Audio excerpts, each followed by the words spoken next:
Информация о возможностях официального трудоустройства граждан Кыргызской Республики в Республике Корея по программе ИПС. В 2007 году между Кыргызской Республикой и Республикой Корея был подписан меморандум о взаимопонимании по системе ИПС. Это выдача разрешений для иностранных граждан на право трудоустройства в Республике Корея. Также это дало старт для легального, безопасного и организованного трудоустройства граждан Кыргызской Республики в Южной Корее.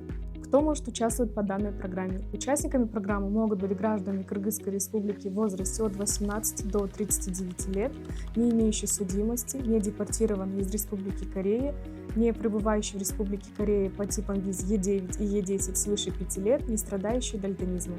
Этапы отбора. Чтобы попасть в единый реестр соискателя, необходимо пройти 2 этапа тестирования. Первый этап – ИПС Топик – тест на знание корейского языка. Второй этап – скилл-тест – проверка физических данных и собеседование.